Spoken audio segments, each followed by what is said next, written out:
Bollywood silver screen presenting Jumanji welcome to the जंगल।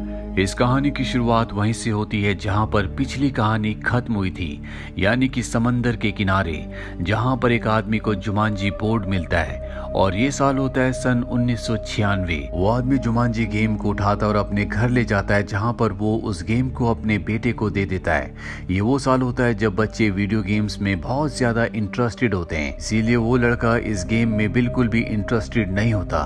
रात को जब वो सो रहा होता है, जुमांजी बॉक्स से एक बार फिर से आवाज आती है और जब वो बॉक्स को खोलता है तो उसके अंदर वीडियो गेम का कार्ट्रिज होता है, जिसका मतलब ये है कि इस गेम ने अपने खेलने के नेचर को बदल दिया है, क्योंकि ये एक जादुई गेम है। और अब वो लड़का उस कार्ट्रिज को अपनी वीडियो गेम में लगाता है, जिसके बाद उसके कमरे में रोशनी दिखती है और वो लड़का अपने कमरे से गायब हो जाता है। इस घटना के 21 साल बीत जाने के बाद हमें स्पेंसर नाम के एक लड़के को दिखाया जाता है, जो कि बहुत ही इंटेलिजेंट है, लेकिन वो थोड़ा सा डरपोक भी होता है। इसीलिए उसका एक क्लासमेट हमेशा उससे अपना होमवर्क करवाता है।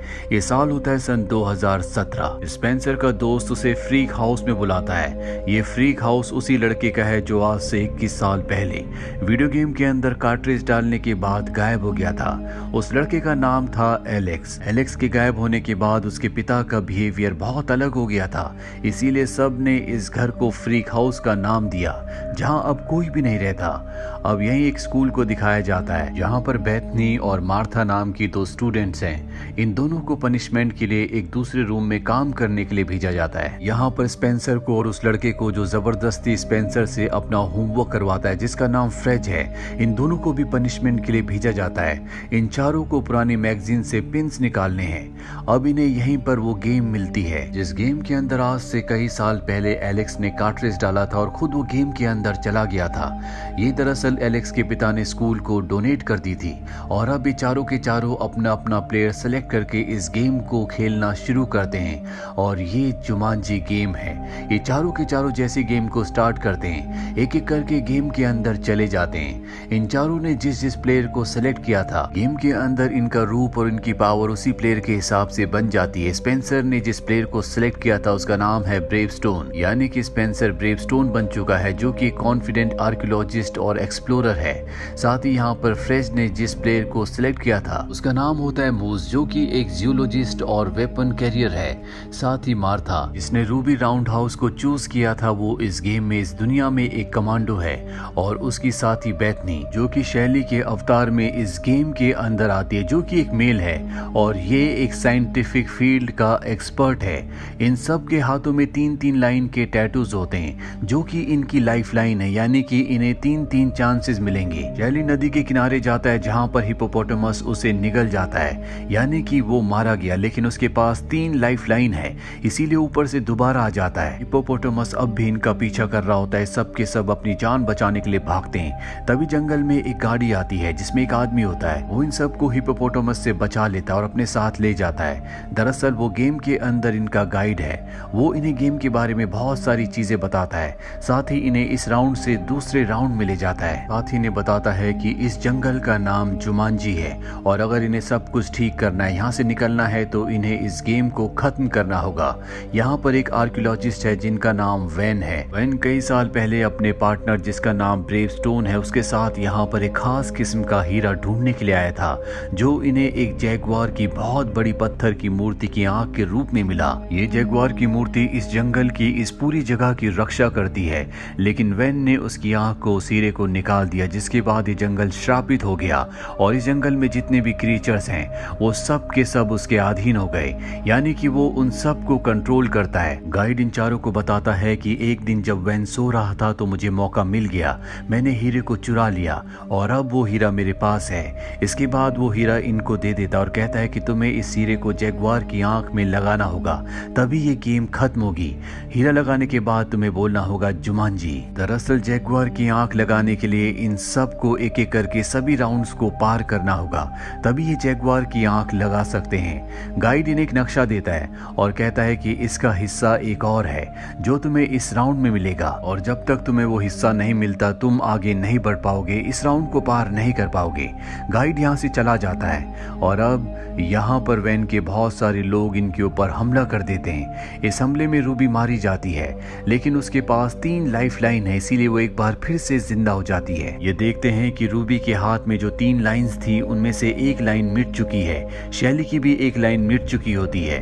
ये समझ जाते हैं कि इनके पास 3 मौके हैं, अगर इन्होंने 3 मौके खो दिए तो ये इस गेम में मारे जाएंगे। अब ये सब के सब झरने से कूदकर वैन के लोगों से बच जाते हैं। रास्ते में स्पेंसर जो कि ब्रेवस्टोन है, साथ ही फ्रेड जो कि मोज है, इन दोनों के बीच में आर्गुमेंट्स हो जाते हैं और यहाँ पर फ्रेड यानी कि मोज ब्रेवस्टोन यानी कि स्पेंसर को ऊपर से नीचे धक्का दे देता है, जिससे उसकी मृत्यु हो जाती है। पर अगले पल वो ऊपर से दोबारा आ जाता है, यानी कि उसकी भी एक लाइफलाइन अब खत्म हो चुकी है। ये सब फैसला करते हैं कि ये आपस में नहीं लड़ेंगे बल्कि एक दूसरे का साथ देंगे, क्योंकि इन्हें किसी भी कीमत पर इस गेम को खत्म करना है। ये सब के सब यहाँ से आगे बढ़ते हैं और एक गांव में पहुंचते हैं जहां पर मूज केक खा लेता है जो उसे नहीं खाना चाहिए था, वो उसकी कमजोरी है।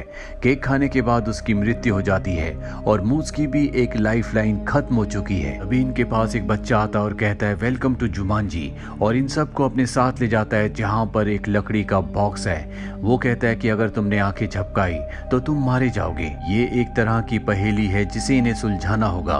ब्रेवस्टोन उस बॉक्स के पास जाता है, उसके ढक्कन को खोलता है, अंदर से ब्लैक मांबा निकलता है जो कि बहुत ही जहरीला सांप है।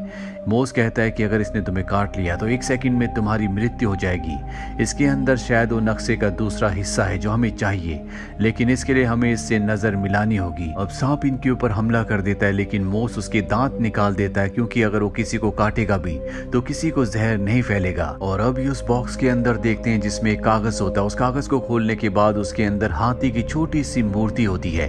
कागज में लिखा होता है कि जैसे तुम हाथी को देखो तो चढ़ाई करना शुरू कर देना। ये समझ जाते हैं कि नक्शे का दूसरा हिस्सा ये नहीं है, इन्हें अभी भी उसे तलाश करना होगा। अब जब ये बाहर आते हैं तो वैन के लोग इनके ऊपर हमला कर देते हैं। वैन भी यहाँ पर आ जाता है, पर इससे पहले कि इन सब को पकड़कर यहाँ से ले जाया जाता है, यहाँ पर एक आदमी आता है जो इन सब को निकाल कर एक खुफिया रास्ते से इस जगह से ले जाता है। जल्दी इन्हें पता चल जाता है कि ये और कोई नहीं बल्कि एलेक्स है, जो आज से 21 साल पहले इस गेम के अंदर सबसे पहले आया था। उसकी 2 लाइफलाइन पहले ही खत्म हो चुकी है और अब उसके पास सिर्फ एक लाइफलाइन है। अगर वो मारा गया तो सच में मारा जाएगा। इन चारों को ये भी पता चलता है कि नक्शे का जो दूसरा हिस्सा था वो कोई कागज का टुकड़ा नहीं बल्कि एलेक्स था, जो कि अब इन्हें मिल चुका है। ये एलेक्स को विश्वास दिलाते हैं कि ये सब उसे मिलकर बचाएंगे और इस गेम को खत्म करेंगे ताकि सब के सब अपने घर वापस पहुंच जाएं। लेकिन इस घाटी को पार करने के लिए इन्हें एक गाड़ी चाहिए। गाड़ी जहां पर होती है वहां पर बहुत सारे गार्ड्स भी हैं। इन्हें सबसे पहले उनका ध्यान भटकाकर गाड़ी को हासिल करना होगा। अब इनके साथ जो रूबी होती है वो गार्ड्स का ध्यान भटकाने के लिए जाती है और पीछे से सब के सब उस जगह पहुंच जाते हैं जहां पर गाड़ियां हैं। यहाँ पर हेलीकॉप्टर भी है। ये इस जगह से निकलने के लिए हेलीकॉप्टर चूज करते हैं। रूबी भी अपनी डांसिंग स्किल के साथ साथ फाइटिंग स्किल को भी यूज करके उन गार्ड्स पर हमला करके हेलीकॉप्टर तक पहुंच जाती है। पर जब सब के सब हेलीकॉप्टर से यहाँ से निकल रहे होते हैं तो वैन के कुछ और गार्ड्स आ जाते हैं जो इनके हेलीकॉप्टर के ऊपर हमला करते हैं, जिससे इनका हेलीकॉप्टर क्रैश होकर एक घाटी एक खाई में गिर जाता है। वहां पर बहुत सारे गेंडे होते हैं जो इनके हेलीकॉप्टर का पीछा करते हैं, जो जल्दी इनके हेलीकॉप्टर तक पहुंच जाएंगे। एक गेंडा अपने सींग से इनके हेलीकॉप्टर के ऊपर हमला करता है, जिससे हेलीकॉप्टर का जो ब्लेड होता है वो अपनी जगह से हट जाता है। अब ये चाहकर भी ऊपर नहीं जा सकते। ब्रेवस्टोन को जब ये पता चलता है तो वो ऊपर जाकर उस ब्लेड को फिक्स करता है, जिसके बाद इनका हेलीकॉप्टर ऊपर की तरफ उड़ना शुरू हो जाता है। मौस से यहाँ पर एक गलती हो जाती है। उसके बैग में जो हीरा है जो कि जैगुआर की आंख है वो वहीं घाटी में गिर जाता है, यानी कि इन्हें वापस जाकर उस हीरे को हासिल करना होगा। ये घाटी के ऊपर हेलीकॉप्टर को उस जगह लेकर आते हैं जहाँ पर हीरा होता है, लेकिन नीचे अब भी खतरनाक जानवर है, इसीलिए कोई नीचे नहीं जाना चाहता। ब्रेवस्टोन मोस को ऊपर से नीचे धक्का दे देता है, जिसके बाद जानवर उसका पीछा करना शुरू कर देते हैं। मोस अपनी जान बचाने के लिए भागता है और ब्रेवस्टोन को मौका मिल जाता है। वो नीचे जाकर हीरा उठाकर ऊपर ले आता है और मोस को गेंडे मार देते हैं, जिससे उसकी एक और लाइफ लाइन खत्म हो जाती है, यानी कि उसके पास अब एक ही लाइफ लाइन बची है। अब ये सब के सब घाटी पार करके ऊपर आ जाते हैं, जहां पर एलेक्स को एक मॉस्किटो काट लेता है। ये उसकी एक वीकनेस है, जैसे कि मॉस की केक थी जिसे खाकर उसकी मृत्यु यानी कि एक लाइफ लाइन खत्म हो गई थी। इसीलिए अब यहाँ पर एलेक्स भी मर रहा होता है। शैली जिसके पास अब भी 2 लाइफ लाइन है, वो अपनी एक लाइफ लाइन एलेक्स को दे देती है, जिससे उसकी जान बच जाती है। यहाँ पर जो ब्रेवस्टोन है वो मार्था को प्रपोज करता है। वो बताता है कि जब हम 7th स्टैंडर्ड में थे तब मैंने तुम्हें पहली बार देखा था और तब से मैं तुमसे प्यार करता हूँ। अब यहाँ पर मार्था भी उसे पसंद करने लगी है, क्योंकि वो असली दुनिया में एक बहुत ही डरपोक लड़का था, लेकिन इंटेलिजेंट था। पर यहाँ पर वो इंटेलिजेंट भी है और एक बहादुर इंसान भी, इसीलिए मार्था उसकी प्रपोजल को एक्सेप्ट कर लेती है। अब ये सब के सब फाइनल राउंड में पहुंच चुके हैं, जहाँ पर ये जैगुआर की बड़ी मूर्ति को देखते हैं जिस तक इन्हें पहुंचना है। पर उस जैगुआर की मूर्ति की रक्षा असली के जैगुआर कर रहे हैं। ब्रेवस्टोन तय करता है कि वो पेड़ों के ऊपर से जाएगा, पर वो गलती से पेड़ से नीचे गिर जाता है, जिसके बाद जैगुआर उसे मार देते हैं। उसकी भी एक लाइफ लाइन खत्म हो जाती है, यानी कि अब उसके पास भी एक ही लाइफ लाइन है। इसीलिए तय करते हैं कि ये अलग अलग रास्ते से जैगुआर की मूर्ति तक पहुंचेंगे। यहाँ पर मूस और शैली अलग रास्ते से दोनों एक साथ जाते हैं। रूबी यहाँ पर वैन के लोगों से फाइट कर रही होती है, क्योंकि वो इन्हें रोकने के लिए यहाँ पर पहुंच गए होते हैं, और ब्रेवस्टोन जो कि सीधे रास्ते से आगे बढ़ रहा होता है। एलेक्स यहाँ पर जैगुआर का ध्यान भटका रहा होता है ताकि वो किसी के ऊपर हमला ना करे। अब यहाँ पर वैन भी आ चुका है जो शैली को पकड़ लेता है, लेकिन मूस को यहाँ पर एक हाथी दिखता है जिसके ऊपर बैठकर वो मूर्ति तक पहुंच जाता है। ब्रेवस्टोन देखता है कि वैन के एक आदमी ने रूबी को पकड़ लिया है। वो उसकी जान बचाता है और वैन के आदमी की बाइक लेकर उस जगह पहुंच जाता है जहां पर मूर्ति है। ब्रेवस्टोन देखता है कि वैन ने शैली को गन पॉइंट पर ले रखा है और वो ब्रेवस्टोन से कहता है कि अगर तुमने मुझे हीरा यानी कि आंख नहीं दी तो मैं शैली को गोली मार दूंगा। ब्रेवस्टोन कहता है कि मेरे पास वो हीरा नहीं है, और तभी यहाँ पर एक बहुत बड़ा हाथी आता है जिसके ऊपर मॉस बैठा होता है। हाथी सभी जैगुआर को कुचलता हुआ मारता हुआ आगे बढ़ रहा होता है, और हाथी के ज्यादा हिलने डुलने की वजह से मोस के हाथ से हीरा छटक कर ऊपर गिर जाता है। साथ ही यहाँ पर वैन की गन भी गिर जाती है। ब्रेवस्टोन को वो लाइन याद आती है जो हाथी वाली मूर्ति के साथ कागज में लिखी हुई थी कि जब भी हाथी को देखो तो ऊपर की तरफ जाओ। और अब ब्रेवस्टोन उस तरफ बढ़ने लगता है जहाँ पर उसे जैगुआर की आंख को लगाना है, यानी कि हीरे को फिक्स करना है। हालांकि बहुत मुश्किल होता है, लेकिन वो अपनी बाइक से अपनी जान पर खेलकर उस जगह तक पहुंच जाता है। वहीं दूसरी तरफ शैली को दिखाया जाता है जो अब जैगुआर की आंख तक यानी कि हीरे तक पहुंच जाती है, पर वैन वहां पर आकर अपनी शक्तियों से उसके चारों तरफ सांपों को इकट्ठा कर देता है। सांप उसकी कमजोरी है, यानी कि वो सांप से मर सकती है, लेकिन अब भी इसके पास 2 लाइफ होती है। इसीलिए शैली उस जगह पहुंचकर उस हीरे को उठा लेती है। सांप की वजह से उसकी मृत्यु हो जाती है, पर मृत्यु के बाद उसे एक और लाइफ मिलती है, जिसके बाद वो उस जगह पहुंच जाती है जहां पर ब्रेवस्टोन है। वो ऊपर से नीचे गिरते हुए ब्रेवस्टोन के हाथ में जैगुआर की आंख दे देती है। जैगुआर उस आंख को जैगुआर की आंख की जगह पर लगा देता है, लेकिन यहाँ पर कुछ भी नहीं बदलता। और तभी सबको याद आता है कि आंख लगाने के बाद इन सबको जुमांजी कहना है। अभी ये गेम खत्म होगी।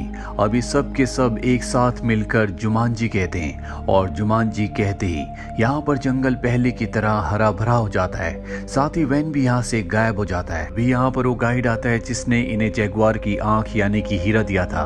वो इन सब का शुक्रिया अदा करता और कहता है कि तुमने हमारे जंगल को यानी कि जुमांजी को श्राप मुक्त कर दिया। वो पहले की तरह हरा भरा हो गया। वो एक एक करके सबसे हाथ मिलाता है, और जैसे वो हाथ मिलाता है सब के सब वहीं वापस आ जाते हैं जहां से इन्होंने गेम शुरू की थी। लेकिन ये चारों ये देखकर हैरान होते हैं कि एलेक्स इनके साथ यहाँ पर नहीं आया। ये सब के सब यहाँ से निकल जाते हैं, और रास्ते में जब ये एलेक्स के घर के आगे से गुजरते हैं जिसे फ्रीक हाउस कहा जाता था, जो पूरी तरह से अबेंडेंड था, अब वो एक खूबसूरत घर होता है। और तभी एलेक्स अंदर से निकलता वो बताता है कि जुमांजी गेम ने मुझे वापस मेरे वक्त में भेज दिया था, यानी कि 1996 में जब मैंने उस गेम को खेला था और उस गेम की दुनिया में चला गया था। उसके बाद मैंने शादी की, मैंने एक अच्छी जिंदगी जी। आज मेरा एक बेटा और एक बेटी है। मैंने अपनी बेटी का नाम शैली यानी कि बेथनी रखा है, क्योंकि बेथनी ने ही मुझे अपनी पावर, अपनी लाइफ देकर जिंदा किया था। ये चारों के चारों जो पहले कभी अच्छे दोस्त नहीं हुआ करते थे, अभी सब के सब अच्छे दोस्त हैं। स्पेंसर, जिसका गेम में नाम ब्रेव स्टोन था, उसका मार्था से यानी कि रूबी से अब रिलेशनशिप है। दोनों एक दूसरे से प्यार करते हैं और अब ये उस गेम को भी तोड़ देते हैं जिस गेम की वजह से ये जुमांजी जंगल में पहुंच गए थे। इस फिल्म के फर्स्ट पार्ट का लिंक हमने नीचे डिस्क्रिप्शन में दिया है, आप उस कहानी को भी जरूर देखें। उम्मीद करते हैं कि ये कहानी आपको पसंद आई होगी।